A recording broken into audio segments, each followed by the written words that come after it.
نبی پاک صلی اللہ علیہ وسلم کے نام کا وفادار ہی صحیح ہے، عمل میں کھوڑا ہو گیا ہے، عمل میں بیکار تو ہو گیا ہے، لیکن حضور پاک کے نام پر جان دینے کو آج بھی خدا ہے۔ بس بات کمپلیٹ کرتا ہوں، وہ جذبہ آ جائے جو بدر کے میدان میں رسول کریم صلی اللہ علیہ وسلم صفے ترتیب دے رہے ہیں، دو بچے دوڑتے ہوئے آئے اور کہا آقا اجازت دے دیں۔ حضور نے کہا بچوں کو جنگ میں جانے کی اجازت نہیں ہے۔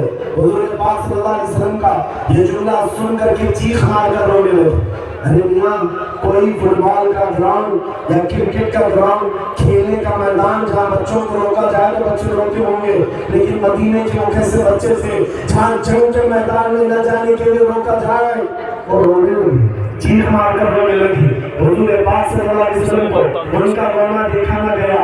آپ نے ان سے کہا جاؤ کھڑے ہو جاؤ صفوں میں، اگر تمہارا شانہ یہ صحابہ کے شانے سے مل گیا، کندھا کندھے سے مل گیا تو جانے کی اجازت دے دی جائے گی۔ لیکن چھوٹے تھے، عمر 13 سال کی 15 سال کی، کہاں بڑے بڑے جوان مجاہد صحابہ کے کندھوں کو لگتے گئے، دیکھا کندھا نہیں لگا، دوڑ کر جا کر پتھر لائے، پتھر پر کھڑے ہو کر اپنے پنجوں کو اٹھا دیا، ایڑیوں کو اٹھا دیا، پنجوں کے بل کھڑے ہو گئے، دیکھا شانے سے شانہ مل گیا، جانے کا بہانہ مل گیا۔ سبحان اللہ، فرمایا جا سکتے ہو۔ اب آپ کو جو اصل بات ہے وہ میں بتاتا ہوں، وہ جذبہ کہاں سے آیا تھا۔ 13 سال کے بچے تھے، میدان بدر رمضان کی 17 تاریخ کو چلچلاتی ہوئی دھوپ کے دوران صحابہ کرام میدان میں موجود ہے، فاقہ بھی ہے، ہتھیار کی کمی بھی ہے، لیکن دو چھوٹے بچے میدان میں آ کر مقابلہ نہیں کر رہے ہیں۔ حضرت عبد الرحمن بن عوف ان کے پاس آ کر کے پوچھتے چچا آپ سے یہ سوال کرنا ہے۔ وہ بڑے صحابی اشرا مبشرہ میں سے حضرت عبد الرحمن بن عوف ان کے پاس آ کر کے بچے کہتے ہیں چچا ذرا یہ تو بتاؤ ابو جہل کس کا نام ہے؟ لکھا نہیں تھا، کہا ابو جہل کس کا نام ہے؟ حضرت عبد الرحمن بن عوف نے کہا بچوں تم اس کا کیا کرو گے؟ کہا سنا ہے نبی پاک کی شان میں گالیاں دیتا، ہم برداشت نہیں کرتے، یہ بچوں کی بات ہے، ایمان یہ مدینے کا ایمان تھا۔ سنا ہے نبی پاک کی شان میں بھونکتا ہے۔ حضرت عبد الرحمن کہنے لگے وہ سردار قریش ہے، وہ قریش کا بڑا پہلوان ہے، تم کیا کرو گے؟ رکے رہو۔ حضرت عبد الرحمن کہتے ہیں اسی اثنا میں ابو جہل گھوڑے پر سوار ہو کر سامنے سے گزر رہا تھا، کہتے ہیں میں نے اشارہ کر کے بتایا وہ جو جا رہا ہے وہی ہے ابو جہل۔ ابھی بات کمپلیٹ بھی نہیں ہوئی تھی، بچے چیل کی طرح جھپٹ کر ادھر نکل پڑے۔ 13 سال کے بچے تھے۔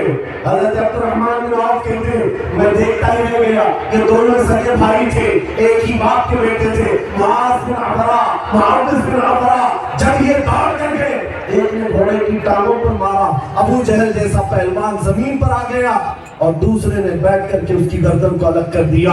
اوروں نے اگر کافروں کو مارا ہوگا اس سے کفر کو مارا تھا، اوروں نے جہل کو مارا تھا، انہوں نے ابو جہل کو مارا۔ لیکن ساتھ میں ایک بات کہو، ایک کو چھوڑا نہیں گیا تھا۔ ایک کافر نے آ کر ان میں سے ایک شہزادے کے کندھے کو تلوار ایسی ماری کہ مونڈھا کٹ گیا، بغل سے چمڑی لٹک رہی تھی، ہاتھ کٹ گیا، دوسرے ہاتھ میں تلوار لے کر میدان میں، یہ نہیں ہماری انگلی کو بھی زخم ہو جائے چلے جائیں گے برہم پٹی کے لیے، ہاتھ کٹ کر کے الگ ہوا ہے لیکن بغل کی چمڑی سے لٹک رہا ہے۔ صحابہ کہتے ہیں یہ جذبہ دیکھ کر کے ہم حیران رہ گئے۔ اس نوجوان بچے نے کیا کیا جانتے؟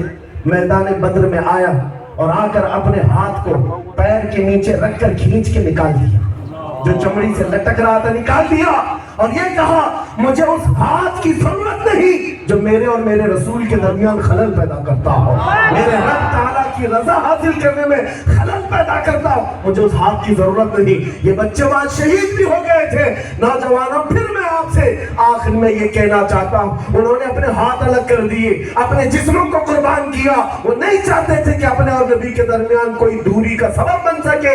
تم نے کہاں یہ گانوں کے انبار اٹھا لیے، تم نے کہاں یہ فلموں کی اسکرینیں سجا لی، تم نے کہاں یہ عیاشیوں کے بتکرے سجا لیے ہیں۔ یہ سب چیزیں جو تمہیں نبی پاک کے دامن سے دور کر رہی ہیں۔ آج ٹھوکر مارو اور پھر آج کے دن یہ آخری بات ہے، اٹھ کر کے یہ نعرہ لگاتے ہوئے جانا ہے ہمیں، یا رسول اللہ آج یہ خان گاؤں کے میدان میں بیٹھے ہوئے ہر نوجوان کا وعدہ ہے، دہن میں زبان تمہارے لیے، بدن میں ہے جان تمہارے لیے، آئی یہاں تمہارے لیے، اٹھے بھی وہاں تمہارے لیے، زمین و زمان تمہارے لیے، یقین و مکان تمہارے لیے، زمین و چنان تمہارے لیے، تو جہاں